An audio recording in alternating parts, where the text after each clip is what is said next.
Hi students, welcome back to a lecture series of quantum mechanics. കഴിഞ്ഞ ലെക്ചറിൽ നമ്മൾ discuss ചെയ്ത് അവസാനിപ്പിച്ചത് ടണൽ ഇഫക്റ്റിൻ്റെ ഒരു ക്വാളിറ്റേറ്റീവ് സ്റ്റഡിയാണ് നമ്മൾ നടത്തിയത്. എന്താണ് ടണൽ ഇഫക്റ്റ് എന്ന് പറഞ്ഞു. അത് ടണൽ ഇഫക്റ്റ് ഉപയോഗിച്ചുകൊണ്ട് ഷ്രോഡിഞ്ചർ ഇക്വേഷൻ ഉപയോഗിച്ചുകൊണ്ട് ടണൽ ഇഫക്റ്റിൽ എങ്ങനെ അതിൻ്റെ ക്വാളിറ്റേറ്റീവ് ആയിട്ടുള്ള അനാലിസിസ് ആണ് നമ്മൾ പ്രധാനമായും ഡിസ്കസ് ചെയ്തത്. അതിൽ നമ്മൾ ട്രാൻസ്മിഷൻ പ്രോബബിലിറ്റിക്കുള്ള ഒരു എക്സ്പ്രഷനും നമ്മൾ ഡിറൈവ് ചെയ്തിരുന്നു. നമ്മൾ കൺസിഡർ ചെയ്ത പ്രോബ്ലം എന്ന് പറയുന്നത് നമ്മൾ ഒരു റീജിയൻ കൺസിഡർ ചെയ്യുന്നു. ആ റീജിയൻ x = 0 തൊട്ട് x = L വരെ ഒരു ബാരിയർ പൊട്ടൻഷ്യലാണ് നമ്മൾ കൺസിഡർ ചെയ്യുന്നത്. So incident particle with an energy less than u is coming from left. That region is called region 1. This is region 2 and this is region 3. അപ്പോൾ region 1ൽ നിന്ന് ഒരു particular എനർജിയുള്ള beam of particles വരുന്നു. ഒരു barrier U ഒരു overcome ചെയ്തിട്ട് വേണം അതിന് റീജിയൻ 3ലെത്താൻ. പക്ഷേ ഈ ബാരിയർ എന്ന് പറയുന്നത് ഈ ബാരിയറിൻ്റെ പൊട്ടൻഷ്യൽ എന്ന് പറയുന്നത് ടോട്ടൽ എനർജിയേക്കാളും കുറവായതുകൊണ്ട് ക്ലാസിക്കലി അത്തരത്തിലുള്ള ഒരു ട്രാൻസിഷൻ പോസിബിൾ അല്ല. So there will not be any probability of finding the particle in region 3 after transmitting through the region 2. അപ്പോൾ അതാണ് ക്ലാസിക്കലി നമുക്ക് പറയാൻ പറ്റുക. പക്ഷേ ക്വാണ്ടം മെക്കാനിക്കലി ഒരു ഫൈനൈറ്റ് പ്രോബബിലിറ്റി നമുക്ക് ഒബ്സർവ് ചെയ്യാൻ സാധിക്കും. ക്വാണ്ടം മെക്കാനിക്സ് എന്ന് പറയുന്നത് പ്രോബബിലിസ്റ്റിക് ഇൻ്റർപ്രിട്ടേഷനിലായതുകൊണ്ട് തന്നെ beam of particles 10⁻38 or 40 times വന്ന് ഒരു പാർട്ടിക്കിളെ ഒരു ബൗണ്ടറിയുമേ ഹിറ്റ് ചെയ്യുമ്പോൾ 10⁻38 39 ടൈംസ് ഒക്കെ ഹിറ്റ് ചെയ്യുമ്പോൾ ഒരു പാർട്ടിക്കിള് ചിലപ്പോൾ റീജിയൻ 3ലെത്താനുള്ള പ്രോബബിലിറ്റി ഉണ്ട് എന്ന് നമുക്ക് പറയാൻ പറ്റും. പ്രോബബിലിറ്റി 0 അല്ല. അപ്പോൾ അവിടെ വെച്ച് അത് ഉപയോഗിച്ചുകൊണ്ട് നമ്മൾ ഈ 3 റീജിയനിലും ഷ്രോഡിഞ്ചർ ഇക്വേഷൻ റെപ്രസെൻറ്റ് ചെയ്യാനാണ് ശ്രമിച്ചത്. റീജിയൻ 1ഉം റീജിയൻ 3യും നമ്മൾ റെപ്രസെൻറ്റ് ചെയ്തു. അതിൻ്റെ സൊല്യൂഷൻസും റെപ്രസെൻറ്റ് ചെയ്തു. അത് റീജിയൻ 1ൽ ഒരു ഇൻസിഡൻറ്റ് ബീം ഓഫ് പാർട്ടിക്കിൾസും റിഫ്ലക്റ്റഡ് ബീം ഓഫ് പാർട്ടിക്കിൾസും ഉണ്ട്. ഇത് ഇൻസിഡൻറ്റ് ബീമിനെയും ഇത് റിഫ്ലക്റ്റഡ് ബീമിനെയാണ് റെപ്രസെൻറ്റ് ചെയ്യുന്നത്. റീജിയൻ 3ൽ ഒരു ട്രാൻസ്മിറ്റഡ് ബീം ഓഫ് പാർട്ടിക്കിൾസ് ആണ് റെപ്രസെൻറ്റ് ചെയ്യുക. ഇതിൽ K1 എന്ന് പറയുന്നത് √2mE/h ആണ്. റീജിയൻ 1ലും 3ലും പൊട്ടൻഷ്യൽ എനർജി 0 ആണ്. റീജിയൻ 2ൽ പൊട്ടൻഷ്യൽ എനർജി U ആണ്, that is less than the total energy E. So the transmission probability can be represented as FF star into V3 star divided by AA star V1 star V1 plus എന്ന് പറയാം. FF star V3 plus divided by AA star V1 plus. V3 പ്ലസും V1 plus എന്ന് പറയുന്നത് പാർട്ടിക്കിളുകളുടെ, അതായത് region 3ലുള്ള transmitted beam of പാർട്ടിക്കിൾസിൻ്റെ velocity. V1 plus എന്ന് പറയുന്നത് ഇൻസിഡൻറ്റ് ബീം ഓഫ് പാർട്ടിക്കിൾസിൻ്റെ വെലോസിറ്റിയാണ്. എഫും എഫ് സ്റ്റാറും എന്ന് പറയുന്നത് ഈ കോഎഫിഷ്യൻറ്റുകളാണ്. ഈ വേവ് ഫംഗ്ഷനിൽ വരുന്ന നോർമലൈസേഷൻ ഫംഗ്ഷൻസ്, വേവ് ഫംഗ്ഷനിൽ വരുന്ന കോൺസ്റ്റൻറ്റുകളാണ് ഈ എഫും എഫ് സ്റ്റാറും എയും എ സ്റ്റാറും ഒക്കെ. ഓക്കെ, ഇതാണ് ട്രാൻസ്മിഷൻ പ്രോബബിലിറ്റി. ട്രാൻസ്മിഷൻ പ്രോബബിലിറ്റി എന്ന് പറഞ്ഞാൽ ഇത്രയേ ഉള്ളൂ. എത്ര ഇൻസിഡൻറ്റ് ബീം ഓഫ് പാർട്ടിക്കിൾസ് വന്ന് വീഴുന്നു, അതിൽ എത്ര ട്രാൻസ്മിറ്റ് ചെയ്ത് പോകുന്നു, അതിൻ്റെ ഒരു പാരാമീറ്ററാണ് ട്രാൻസ്മിഷൻ പ്രോബബിലിറ്റി വെച്ചിട്ട് നമുക്ക് റെപ്രസെൻറ്റ് ചെയ്യാം. എത്ര ഫ്രാക്ഷൻ ഓഫ് ഇൻസിഡൻറ്റ് പാർട്ടിക്കിളുകളാണ് ട്രാൻസ്മിറ്റ് ചെയ്യപ്പെടുന്നത് എന്നുള്ളതാണ് ട്രാൻസ്മിഷൻ പ്രോബബിലിറ്റി റെപ്രസെൻറ്റ് ചെയ്യുന്നത്. Transmission probability is the transmission probability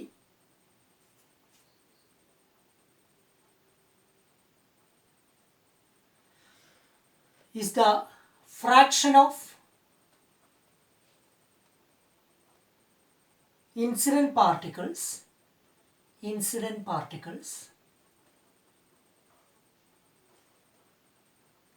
that succeed in tunneling through the barrier.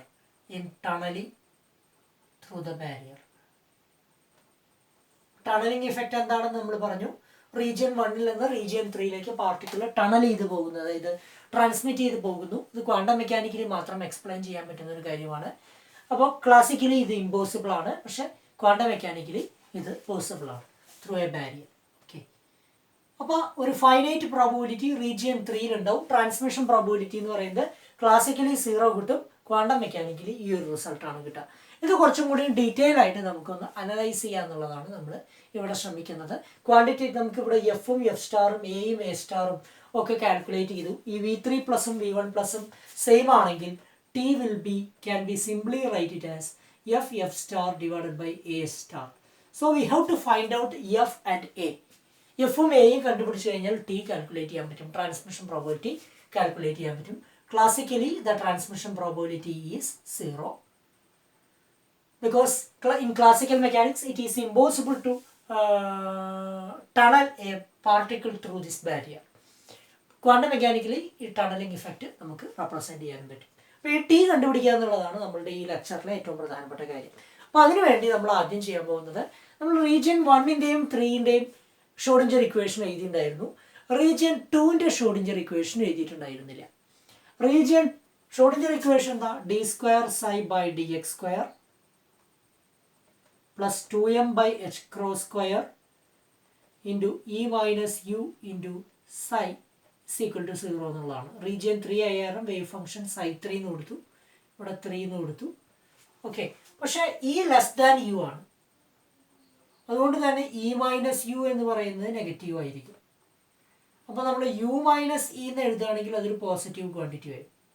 അപ്പോൾ നമുക്ക് ഇങ്ങനെ എഴുതാം, d square psi 3 divided by D X square minus 2m by H cross square into U minus e into psi is equal to 0. ഇതിൻ്റെ അർത്ഥം എന്താ? ഈ 2m by H cross square into U minus e എന്ന് പറയുന്നത് അതിൻ്റെ root എടുക്കുകയാണെങ്കിൽ real ആയിട്ട് കിട്ടും. കാരണം എന്താ? ഇതൊരു റിയൽ ക്വാണ്ടിറ്റിയാണ്, ഇതിൻ്റെ പോസിറ്റീവ് ക്വാണ്ടിറ്റിയാണ്. അപ്പോൾ അതിൻ്റെ റൂട്ട് എടുക്കുമ്പോൾ റിയൽ ആയിട്ട് നമുക്ക് റെപ്രസെൻറ്റ് ചെയ്യാൻ പറ്റും. അപ്പോൾ അതുകൊണ്ടാണ് ഞാൻ ഇങ്ങനെ റീറൈറ്റ് ചെയ്ത് എഴുതിയത്. അതിനെ നമ്മൾ പുട്ട് K2 K2 എന്ന് പറയുന്നത് root of 2m into U minus E divided by H cross എന്ന് നമുക്ക് റെപ്രസെൻറ്റ് ചെയ്യാം. പിന്നെ K2 എന്ന് റെപ്രസെൻറ്റ് ചെയ്യാം. ഓക്കെ, അപ്പോൾ നമ്മളുടെ ഇക്വേഷൻ എങ്ങനെയാണ് നമുക്ക് റെപ്രസെൻറ്റ് ചെയ്യാൻ പറ്റും? നമ്മൾ ലാസ്റ്റ് എഴുതിയത് ഇക്വേഷൻ നമ്പർ 9 ആണ്. ഇതിനെ നമുക്ക് ഇക്വേഷൻ നമ്പർ 10 എന്ന് കൊടുക്കാം. അപ്പോൾ നമുക്ക് ഇങ്ങനെ റെപ്രസെൻറ്റ് ചെയ്യാം.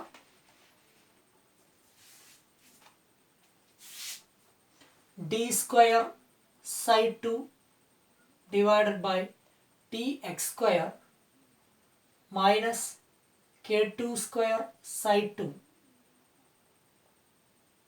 is equal to 0. Equation number 11 അല്ലെങ്കിൽ ഇക്വേഷൻ നമ്പർ 10A എന്ന് കൊടുക്കും. ഇതിനെ സോൾവ് ചെയ്യുമ്പോൾ എന്ത് വരും? സൊല്യൂഷൻ എന്ത് വരും? സൊല്യൂഷൻ ഒരു സെക്കൻഡ് ഓർഡർ ഡിഫറൻഷ്യൽ ഇക്വേഷൻ്റെ കോൺസ്റ്റന്റ് കോഎഫിഷ്യൻ്റ് ഉള്ള ഡിഫറൻഷ്യൽ ഇക്വേഷനാണ്. നമുക്ക് ഇങ്ങനെ എഴുതാം. സെക്കൻഡ് ഓർഡർ എന്ന് പറയുമ്പോൾ എം സ്ക്വയർ എന്ന് എഴുതാം, minus K2 square is equal to 0 എന്ന് എഴുതാം. അപ്പോൾ M square is equal to K2 square. So M is equal to plus or minus K2. Solution എന്ന് പറയുന്നത് സൈ 2 എന്ന് പറയുന്നത് നമുക്ക് E raise to plus K2x E raise to minus K2x-ൻ്റെയും linear combination ആയിട്ട് നമുക്ക് റെപ്രസെൻറ്റ് ചെയ്യാൻ പറ്റും. അപ്പോൾ നമുക്ക് എന്ത് എഴുതാൻ പറ്റും? ഈ കേസിൽ നമുക്ക് സൊല്യൂഷൻ എന്ന് പറയുന്നത് psi 2 of x is equal to some constant c e raise to minus K2x plus another constant d e raised to K2x. Equation number 11. K2 എന്ന് പറയുന്നത് root of 2m into U minus E divided by H cross. ബാരിയറിൻ്റെ ഉള്ളിലുള്ള wave നമ്പറിന് equivalent ആയിട്ടുള്ള റെപ്രസെൻറ്റേഷനാണ്. Okay, clear? അപ്പോൾ ഇതെന്താ? ഇതൊരു exponential ഫംഗ്ഷനാണ്, ശരിയല്ലേ? ഇതൊരു എക്സ്പോണൻഷ്യൽ ഫംഗ്ഷനാണ്. It is not a oscillatory function. It is not an oscillatory function. അങ്ങനെ പറഞ്ഞാൽ എന്താ അർത്ഥം?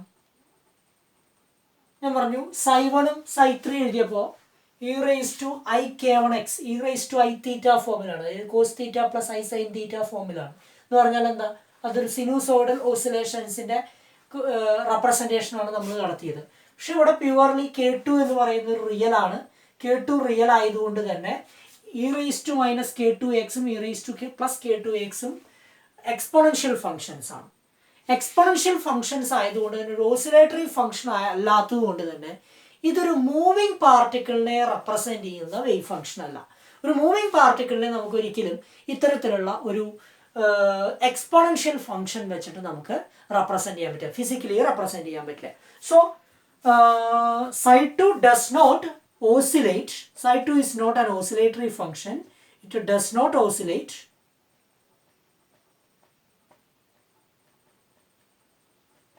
And hence it does not represent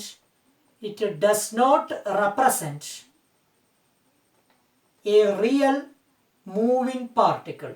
അപ്പോൾ റീജിയൻ 2-ല് ഒരു റിയൽ മൂവിങ് പാർട്ടിക്കിൾ ഉണ്ട് എന്ന് നമുക്ക് റെപ്രസെന്റ് ചെയ്യാൻ പറ്റില്ല ഈ വേവ് ഫംഗ്ഷൻ ഉപയോഗിച്ചുകൊണ്ട്. പക്ഷേ മോഡ് psi2 സ്ക്വയർ എന്ന് പറയുന്നത്, മോഡ് psi2 സ്ക്വയർ എന്ന് പറഞ്ഞാൽ psi2 സ്റ്റാർ ഇൻറ്റു psi2, ഇതാണ് പ്രോബബിലിറ്റി ഡെൻസിറ്റി എന്ന് പറയുന്നത്. It will be not equal to 0. It will be a finite quantity. അപ്പോൾ പ്രോബബിലിറ്റി എന്ന് പറയുന്നത് 0 അല്ലാത്തത് കൊണ്ട് തന്നെ അവിടെ ഒരു ഫൈനൈറ്റ് പ്രോബബിലിറ്റി ഉണ്ട്, ട്രാൻസ്മിഷൻ ഒരു ഫൈനൈറ്റ് പ്രോബബിലിറ്റി ഉണ്ട്. റീജിയൻ 2-ല് പാർട്ടിക്കിളിനെ കാണാനുള്ള ഒരു ഫൈനൈറ്റ് പ്രോബബിലിറ്റി ഉണ്ട് എന്ന് നമുക്ക് റെപ്രസെന്റ് ചെയ്യാൻ പറ്റും. പക്ഷേ വേവ് ഫംഗ്ഷൻ എന്ന് പറയുന്ന ഒരു ഫിസിക്കൽ മൂവിങ് പാർട്ടിക്കിളിനെ റെപ്രസെന്റ് ചെയ്യുന്ന വേവ് ഫംഗ്ഷൻ അല്ല. പക്ഷേ പ്രോബബിലിറ്റി എന്ന് പറയുന്നത് 0 അല്ല. അതൊന്ന് അതിൻ്റെ ഒരു കോൺസെപ്റ്റ് മനസ്സിലാക്കി വെച്ചാൽ മതി. ദെൻ നമുക്കൊന്നും കൂടി ഈ ട്രാൻസ്മിഷൻ പ്രോബബിലിറ്റി ഡീറ്റെയിൽ ആയിട്ട് കണ്ടുപിടിക്കണം. ഈ ഒരു എക്സ്പ്രഷൻ ഇക്വേഷൻ നമ്പർ 9-ൽ നിന്ന് നമുക്ക് ട്രാൻസ്മിഷൻ പ്രോബബിലിറ്റി നമുക്ക് ഡീറ്റെയിൽ ആയിട്ട് കണ്ടുപിടിക്കണം. അപ്പോൾ അതിനെന്താ ചെയ്യുക എന്നുള്ളതാണ് നമ്മൾ ഉദ്ദേശിക്കുന്നത്. നമുക്ക് ഈ എഫും എയും കണ്ടുപിടിക്കണം, കോൺസ്റ്റന്റുകൾ എഫും എയും കണ്ടുപിടിക്കണം. അതിന് സാധാരണ നമ്മൾ ഉപയോഗിക്കാറുള്ളത് അപ്രോപ്രിയേറ്റ് ആയിട്ടുള്ള ബൗണ്ടറി കണ്ടീഷൻസ് ഉപയോഗിക്കുക എന്നുള്ളതാണ്. ഇവിടെ 2 ബൗണ്ടറിയാണ് ഉള്ളത്. എക്സ് = 0 എന്ന് പറയുന്ന ഒരു ബൗണ്ടറി, എക്സ് = L എന്ന് പറയുന്നത്. ഇവിടെ ഒരു വേവ് ഫംഗ്ഷൻ ഉണ്ട്, റിഫ്ലക്റ്റ് ചെയ്യുന്നൊരു വേവ് ഫംഗ്ഷൻ ഉണ്ട്. ഇവിടെ വേറൊരു വേവ് ഫംഗ്ഷൻ ഉണ്ട്. ഇത് ഓസിലേറ്റർ ആയിട്ട് നമുക്ക് റെപ്രസെന്റ് ചെയ്യാൻ പറ്റില്ല, psi2 എന്ന് നമ്മൾ റെപ്രസെന്റ് ചെയ്താൽ മതി. ഇത് psi1 പ്ലസും psi1 മൈനസും ആണ്. ഇത് psi3 പ്ലസ് ആണ്, നിങ്ങൾ psi3, psi1 psi2 psi3 ഇങ്ങനെ 3 വേവ് ഫംഗ്ഷൻസ് ഉണ്ടെന്ന് മാത്രം കൺസിഡർ ചെയ്യുക. psi1 psi2 psi3. നമുക്കറിയാം നമ്മൾ ക്വാണ്ടം മെക്കാനിക്സിൽ ഉപയോഗിക്കുന്ന വേവ് ഫംഗ്ഷൻ എന്താണ്? ചില സർട്ടൺ പ്രോപ്പർട്ടീസ് സാറ്റിസ്ഫൈ ചെയ്യണം. It must be single valued, it must be continuous, it must be finite, and it will tends to 0 as x tends to plus or minus infinity. ഈ രൂപത്തിലൊക്കെ നമ്മൾ represent ചെയ്യാറുണ്ട്. നോർമലൈസബിൾ ആയിരിക്കണം, അങ്ങനെയുള്ള കുറേ കണ്ടീഷൻസ് നമ്മൾ പറയാറുണ്ട്. ഫൈനൈറ്റ് ആയിരിക്കണം, സിംഗിൾ വാല്യൂഡ് ആയിരിക്കണം, കണ്ടിന്യൂസ് ആയിരിക്കണം. വളരെ പ്രധാനപ്പെട്ട കാര്യം എന്ന് പറയുന്നത് വേവ് ഫംഗ്ഷനും അതിൻ്റെ ഫസ്റ്റ് ഡെറിവേറ്റീവും കണ്ടിന്യൂസ് ആയിരിക്കണം. അപ്പോൾ നമുക്ക് ഇവിടെ ഉപയോഗിക്കാവുന്ന ഒരു ബൗണ്ടറി കണ്ടീഷൻ എന്ന് പറയുന്നത് അതാണ്. അതായത് നമ്മൾ എക്സ് = 0 എന്ന് പറയുന്ന ബൗണ്ടറി എടുക്കുമ്പോൾ റീജിയൻ 1-ലത്തെ വേവ് ഫംഗ്ഷൻ psi1 ആണ്, റീജിയൻ 2-ലെ വേവ് ഫംഗ്ഷൻ എന്ന് പറയുന്നത് psi2 ആണ്. എക്സ് = 0 എന്ന് പറയുന്ന ബൗണ്ടറി റീജിയൻ 1-നെയും റീജിയൻ 2-നെയും കമ്പൈൻ ചെയ്യുന്ന അതിൻ്റെ ബൗണ്ടറിയാണ്. ഓക്കെ, അപ്പോൾ അതുകൊണ്ട് തന്നെ എക്സ് = 0-ല് റീജിയൻ 1-ൻ്റെയും റീജിയൻ 2-ൻ്റെയും വേവ് ഫംഗ്ഷൻ കോയിൻസൈഡ് ചെയ്യും, സെയിം ആയിരിക്കണം. psi1 = psi2 at X = 0 വേണമെന്നർത്ഥം.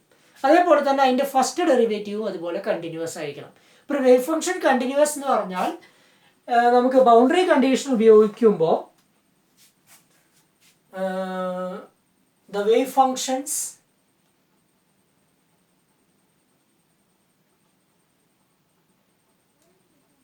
psi1, psi2 and psi3 and its derivatives and their derivatives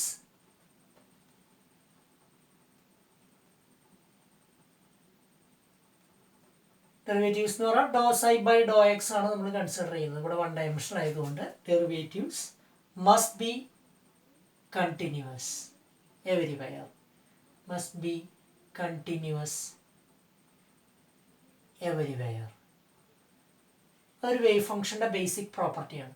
അപ്പോൾ അതായത് അറ്റ് എക്സ് = 0 ഫസ്റ്റ് ബൗണ്ടറി നിങ്ങൾ കൺസിഡർ ചെയ്യുമ്പോൾ psi1 = psi2 and d psi1 divided by dx at x is equal to 0 is equal to d psi 2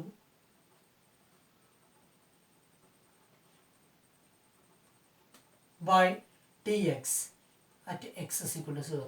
ഇതൊരു boundary കണ്ടീഷനാണ്. Okay, അതേപോലെ വേറൊരു boundary condition എന്ന് പറയുന്നത് എക്സ് ഇസ് ഈക്വൽ ടു എല്ലിൽ നമുക്ക് രണ്ട് വേവ് ഫംഗ്ഷൻ ആണ്, സൈ 2 സൈ 3 ആണ്. അപ്പോൾ സൈ 2 at x is equal to L must be equal to psi 3 at x is equal to L, and d psi 2 divided by dx at x is equal to L is equal to d psi 3 divided by dx at x is equal to L. Okay.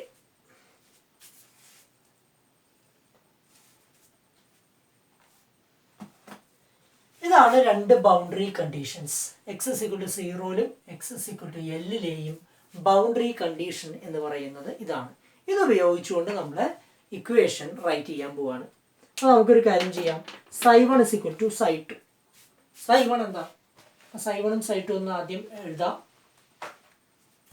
സൈ 1 എന്ന് പറയുന്നത് a e raised to I k1x plus b e raised to minus I k1x, and psi 2 is c e raised to minus k2x plus d e raised to k2x, and psi 3 is equal to f e raised to I k1x. Clear? But x is equal to 0. എന്താ വേണ്ടേ?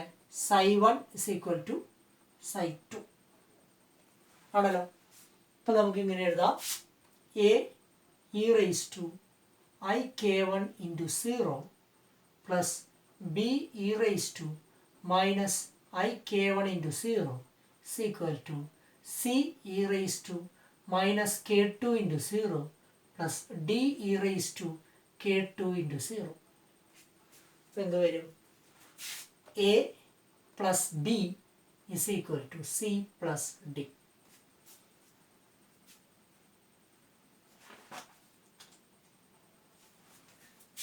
ഈ സൈ 2ന്റെ equation number 11 എന്ന് കൊടുത്തിട്ടുണ്ടാവും.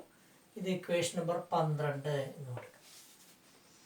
Okay, ഇനി d psi 2 by dx എങ്ങനെ കണ്ടുപിടിക്കാം? അല്ല, d psi 1 by dx. അപ്പോൾ a e raised to I k1x into I k1 plus b e raised to minus I k1x into minus I k1. ഇതാണ് d psi 1 by dx. This is d psi 1 by dx. Similarly, that is equal to നമ്മളുടെ condition എന്താ? d psi 1 by dx at x is equal to 0 is equal to d psi 2 by dx at x is equal to 0. ഇതാണ് നമ്മൾ എഴുതുന്നത്. അപ്പോൾ d psi 1 by dx at x is equal to d psi 1 by dx നമ്മൾ എഴുതി. at x is equal to 0 കൊടുക്കണം. അപ്പോൾ ഇങ്ങനെ കൊടുക്കാം. at x is equal to 0, that is equal to d psi 2 by dx എന്തായി? c e raised to minus k2x into minus k2 plus d e raised to k2x into k2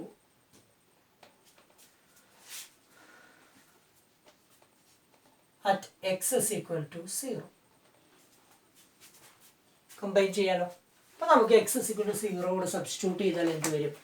x is equal to 0 substitute ചെയ്താൽ ഉത്തരം ഇങ്ങനെ വരും. I k1 a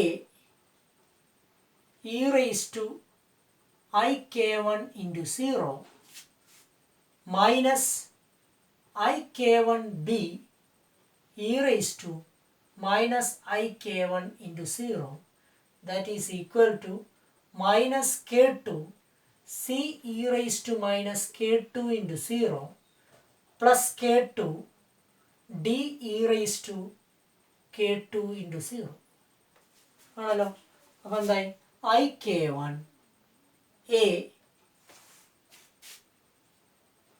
minus ik1 b is equal to minus k2c plus k2d.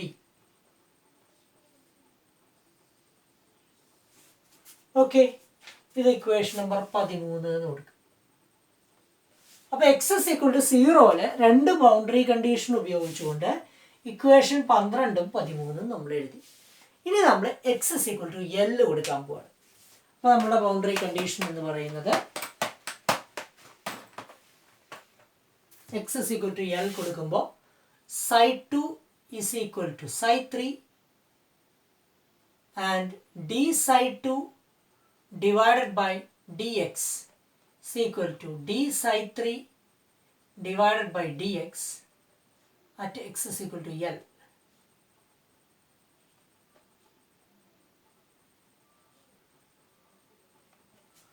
ഇതാണ് നമുക്ക് ചെയ്യേണ്ടത്. അപ്പോൾ നമുക്ക് ആദ്യം psi2 കൊടുക്കാം. c e raised to minus k2 into x എന്നുള്ളതിന് പകരം k2L വരും, plus d e raised to k2L is equal to psi3. psi3 എന്ത് വരും? f e raised to ik1L. Equation number 13. ഇനി d psi2 by dx എന്ന് പറയുമ്പോൾ c e raised to minus k2x into minus k2 plus d e raised to k2x into k2 at x is equal to L is equal to f e raised to ik1x into ik1 at x is equal to L. Okay, so that can be written as minus k2c e raised to minus k2L.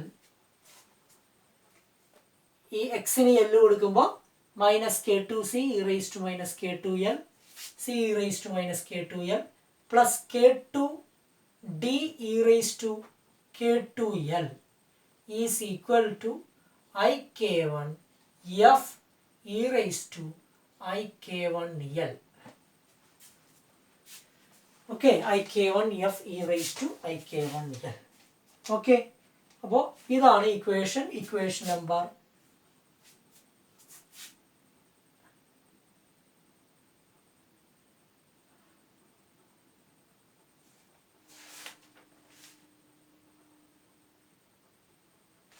ഇത് equation number 14. 13 നമ്മൾ already എഴുതിയിട്ടുണ്ടായിരുന്നു. ഇത് equation number 14, ഇത് equation number 15. Okay, അപ്പോൾ അങ്ങനെ 4 equations കിട്ടി. Equation number 11, 12, 13, 14. ഞാൻ ഒന്ന് കൃത്യം റെപ്രസെൻ്റ് ചെയ്യാം ആ 4 ഇക്വേഷൻസ്, അപ്പോൾ അത് ക്ലിയർ ആവും. ഫസ്റ്റ് ഇക്വേഷൻ എന്ന് പറയുന്നത് a plus b is equal to c plus d, equation number 12. പിന്നെ അടുത്തത് ik1 into a minus b is equal to minus k2 into d minus c, equation number 13. അടുത്തത്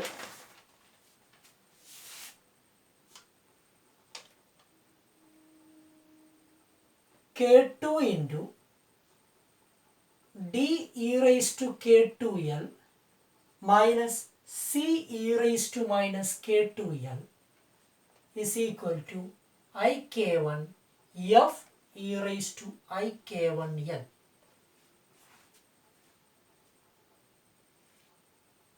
ഒരു minute, ഇത് എഴുതുന്നതിന് മുമ്പ് അതിന് തൊട്ട് മുമ്പിലത്തെ ഇക്വേഷൻ ആദ്യം എഴുതാം.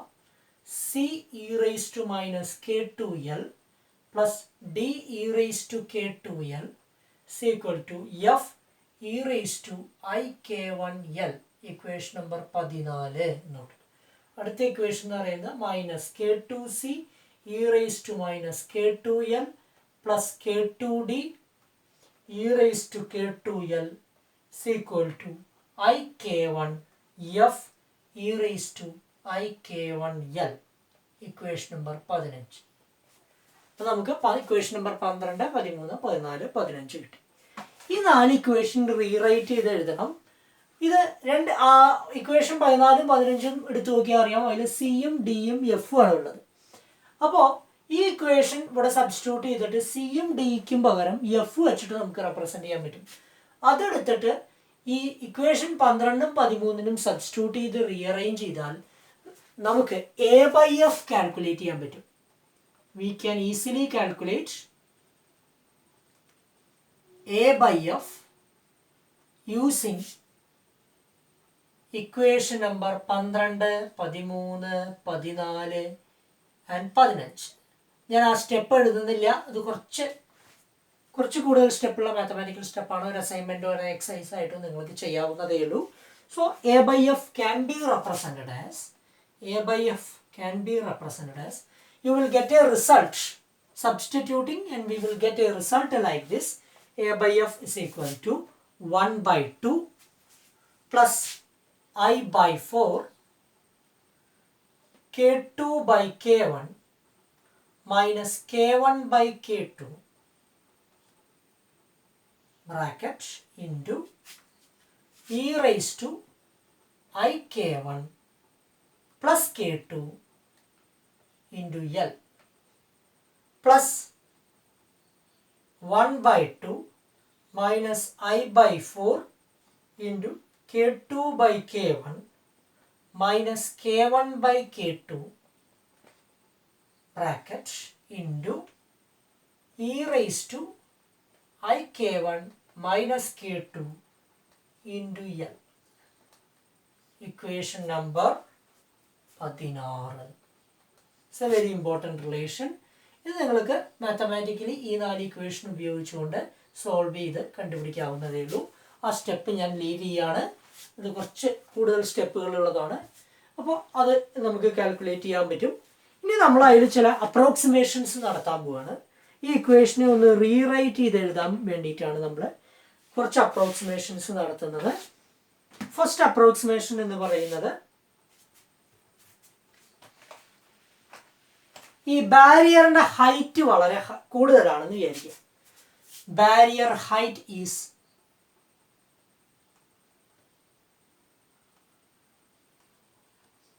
ലാർജ്. അതായത് U is large so that E is far less than U. ഈ ഇൻസിഡന്റ് പാർട്ടിക്കിളിന്റെ എനർജിയും യുവും കമ്പയർ ചെയ്യുമ്പോൾ വളരെ സ്മോൾ ആണെന്ന് വിചാരിക്കുക. അപ്പോൾ നമുക്കറിയാം K2 എന്ന് പറയുന്നത് √2m into U minus E divided by H cross ആണ്. ഓക്കെ, ഇത് K2. K1 എന്താ? √2me divided by H cross ആണ്. ഇത് K1 ആണല്ലോ. അപ്പോൾ ഈ K2 U വളരെ ലാർജ് ആണെങ്കിൽ 2m into U minus E divided by H cross എന്ന് പറയുന്നത് √2me ഡിവൈഡഡ് ബൈ H ക്രോസിനെ കമ്പയർ ചെയ്യുമ്പോൾ വളരെ ലാർജ് ആയിരിക്കും. അപ്പോൾ നമുക്ക് ഇത് ഇങ്ങനെ എഴുതാം: K2 is far greater than K1. Okay, ഇതാണ് condition. K2 is far greater than K1. അപ്പോൾ K2/K1 എന്ന് പറയുന്നത്, K2 ലാർജ് ആണല്ലോ, അതിനെ K1 കൊണ്ട് ഡിവൈഡ് ചെയ്യാണ് ചെയ്യുന്നത്. ഇപ്പോൾ K2/K1 എന്ന് പറയുന്നത്, K2 എന്ന് പറയുന്നത് ലാർജും K1 എന്ന് പറയുന്നത് സ്മോൾ ആയിട്ടുള്ള ഒരു ടേം ആണ്. അപ്പോൾ K2/K1 എന്ന് പറയുന്ന ഒരു എമൗണ്ട് കിട്ടിയെങ്കിൽ, ഒരു വാല്യൂ കിട്ടിയെങ്കിൽ K1/K2 എന്ന് പറയുന്നത് വളരെ സ്മോൾ ആയിരിക്കും. കാരണം എന്താ? K2 ലാർജും K1 സ്മോളും ആണ്. അപ്പോൾ K1/K2 എന്ന് പറയുന്നത് വളരെ സ്മോൾ ആയിട്ടുള്ള ക്വാണ്ടിറ്റി ആയിരിക്കും. So we can simply write that K2/K1 is far greater than K1/K2. So K2/K1 minus K1/K2 is approximately K2/K1. Clear? അപ്പോൾ നമുക്ക് ഈ ബ്രാക്കറ്റിലുള്ള ടേമിന് പകരം K2/K1 എന്ന് കൊടുത്താലും റിസൾട്ടിൽ കാര്യമായ വ്യത്യാസം ഉണ്ടാവില്ല. കാരണം K1/K2 വളരെ സ്മോൾ ആണ്. U എന്ന് പറയുന്നത് വളരെ ലാർജ് ആണെങ്കിൽ K2/K1 minus K1/K2 is approximately K2 by K1. Sorry, K2 അല്ല, K2 by K1. ഓക്കെ, അതിന് ഇക്വേഷൻ നമ്പർ 17 എന്ന് കൊടുക്കുക. Also the barrier is wide enough, അതായത് ബാരിയറിന്റെ വിഡ്ത്ത് വളരെ ലാർജ് ആണെന്ന് വിചാരിക്കുക. Also barrier is wide enough. അപ്പൊ ബാരിയർ ഹൈറ്റും കൂടുതലാണ്, ബാരിയർ വിഡ്ത്തും കൂടുതലാണ്. That means x is equal to 0 to L വരെയല്ലേ, L is large. L large ആണെങ്കിൽ K2 ലാർജ് ആണ്. അപ്പോൾ K2L എന്ന് പറയുന്നത് ഫാർ ഗ്രേറ്റർ ദാൻ 1 ആണ്. അപ്പോൾ e raised to K2L എന്ന് പറയുന്നത് it is a large quantity and that will be very large compared to e raised to minus K2L. e raised to K2L വളരെ large ആണെങ്കിൽ e raised to minus K2L എന്ന് പറയുന്നത് വളരെ small ആയിരിക്കും. അപ്പോൾ e raised to K2L is far greater than e raised to minus K2L. അപ്പോൾ നമുക്ക് നമ്മൾ ഈ ഇക്വേഷൻ നോക്കുക. Equation number 16 IK1 plus K2 into L എന്നാണ്. അതായത് e raised to K2L ഒരു ടേം ഉണ്ട്. ഇവിടെയോ e raised to രണ്ടാമത്തെ ടേമിലോ രണ്ടാമത്തെ സമേഷനിലോ e raised to minus K2L ഉണ്ട്. അപ്പോൾ e raised to K2L എന്ന് പറയുന്നത് e raised to minus K2L compare ചെയ്യുമ്പോൾ വളരെ ലാർജ് ആകുമ്പോൾ നമുക്ക് ഈ ടേം മൊത്തത്തിൽ അങ്ങോട്ട് നെഗ്ലക്ട് ചെയ്യാം. ഓക്കെ, അപ്രോക്സിമേറ്റ്ലി നമുക്ക് ഇങ്ങനെ റെപ്രസെൻറ്റ് ചെയ്യാൻ പറ്റും. A by f is equal to, അപ്പോൾ ഒന്ന് റിയലൈസ് ഈ K2 ബൈ K1 പകരം മൈനസ് K1 ബൈ K2 എന്ന് പറയുന്നതിന് പകരം K2 ബൈ K1 കൊടുക്കുക. So a by f can be simply represented as 1/2 plus I/4 K2 by K1 into e raised to IK1 plus K2 into L.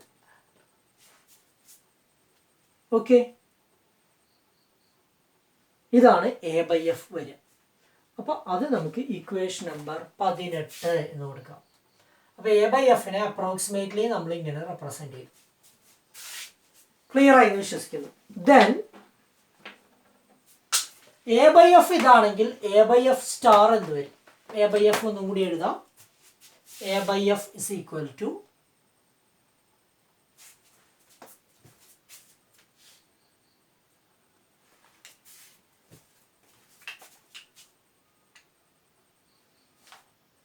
A by F is equal to 1/2 plus I K2 by 4 K1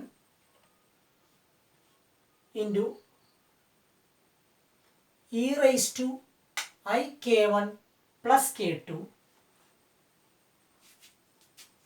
into L. Okay, so what is the equation number 18? What is A by F whole star?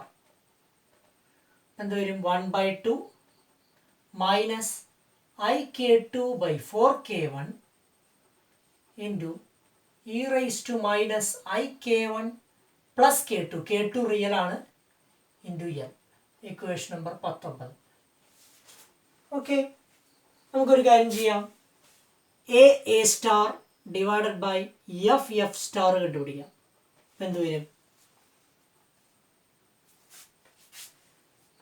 ഇത് a plus b, ഇത് a minus b formula.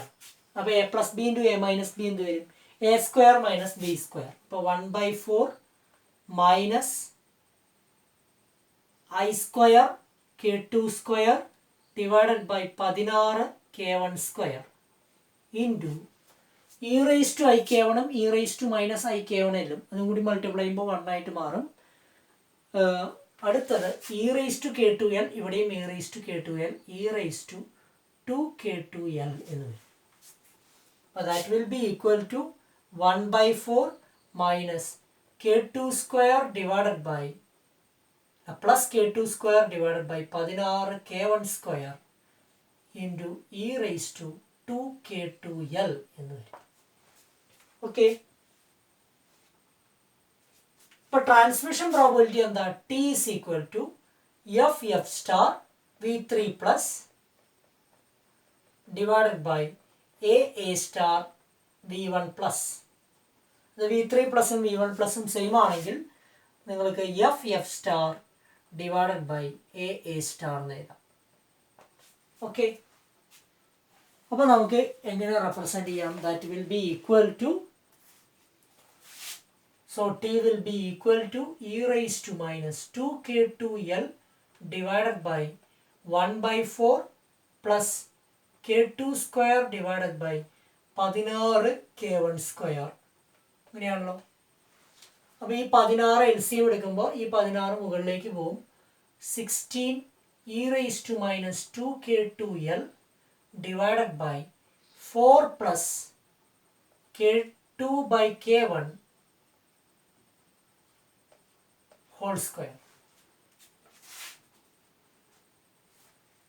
Okay, ഇതില് k2 by k1 whole square ഒന്ന് കണ്ടുപിടിക്കുക. ഇപ്പോൾ ഈ a star divided by F സ്റ്റാറിന് ഒരു expression എഴുതിയിട്ടുണ്ടായിരുന്നു. അത് ഇക്വേഷൻ നമ്പർ 19 എന്ന് കൊടുക്കുക, അല്ല 20 എന്ന് കൊടുക്കുക. ഓക്കെ, അത് കഴിഞ്ഞിട്ട് ഇവിടെ ഇപ്പോൾ നമുക്ക് ടി ഇങ്ങനെ കിട്ടി. k2 എന്ന് പറയുന്നത് root of 2m into u minus E divided by H cross. k1 എന്ന് പറയുന്നത് root 2me divided by H cross ആണ്. അപ്പോൾ k2 ബൈ k1 എന്ന് പറയുന്നത് root 2m into u minus E divided by root 2me എന്ന് വരും. ഇപ്പോൾ k2 by k1 whole square എന്ന് പറയുമ്പോൾ 2m into u minus E divided by 2me എന്ന് വരും. ഓക്കെ, അപ്പോൾ 2m 2m വെട്ടിപ്പോയി u minus e by e എന്ന് വരും. So u by e minus 1 എന്ന് വരും. ഓക്കെ, അപ്പോൾ നമ്മൾ ട്രാൻസ്മിഷൻ പ്രോബബിലിറ്റി ടിയിലെ എക്സ്പ്രഷൻ കൊടുക്കുമ്പോൾ 16 e raised to minus k2l divided by 4 plus u by e minus 1. Okay, ഈ value 16 divided by 3 plus u by e എന്നുണ്ടല്ലോ. ഈ terms value is of the order of 1. Almost ഇതിൻ്റെ value എന്ന് പറയുന്നത് u by e മിക്ക പ്രോബ്ലത്തിലും അതിൻ്റെ value എന്ന് പറയുന്നത് 1 ആയിരിക്കും. Into e raise to minus 2k2l. അപ്പോൾ E raise to minus 2k2l എന്ന് റെപ്രസെൻറ്റ് ചെയ്യും. ഇത് 1 ആണെങ്കിൽ, ഈ ബ്രാക്കറ്റിലുള്ള ടൈം 1 ആണെങ്കിൽ transmission probability will be T is equal to E raise to minus 2k2l എന്ന് വരും. ഈ k2 എന്ന് പറയുന്നത് എന്താണ്? Root of 2m into u minus E divided by H cross. അതായത് ട്രാൻസ്മിഷൻ പ്രോബബിലിറ്റി പ്രധാനമായും ഡിപ്പെൻഡ് ചെയ്യുന്നത് വിഡ്ത്തിനെ ഡിപ്പെൻഡ് ചെയ്യുന്നുണ്ട്. Width of the barrier depend ചെയ്യുന്നുണ്ട്. പിന്നെ ഇതെന്താ, height of the barrier depend ചെയ്യുന്നുണ്ട്. അപ്പോൾ ഹൈറ്റ് ഓഫ് ദ ബാരിയറും വിഡ്ത്ത് ഓഫ് ദ ബാരിയറും കൂടുമ്പോൾ എൽ കൂടിയാൽ എന്ത് സംഭവിക്കും? E raise to minus 2k2l ചെറുതാവും. ഈ 2k2l വലുതാവും. അപ്പോൾ E raise to minus 2k2l എന്ന് പറയുന്നത് ചെറുതാവും. അപ്പോൾ ലെങ്ത് കൂടുമ്പോഴും ഹൈറ്റ് കൂടുമ്പോഴും ട്രാൻസ്മിഷൻ പ്രോബബിലിറ്റി എന്ന് പറയുന്നത് കുറയും എന്ന് മനസ്സിലാക്കാം. ഇതാണ് ട്രാൻസ്മിഷൻ പ്രോബബിലിറ്റിക്കുള്ള ജനറൽ എക്സ്പ്രഷൻ നമ്മൾ ചെയ്തത്. ഇതാണ് ടണലിംഗ് ഇഫക്റ്റ് പറഞ്ഞത്. ഇനി അടുത്ത ടോപ്പിക്കുമായിട്ട് അടുത്ത ലെക്ചറിൽ കാണാം. അതുവരെ വെയിറ്റ് ചെയ്യുക. Thank you.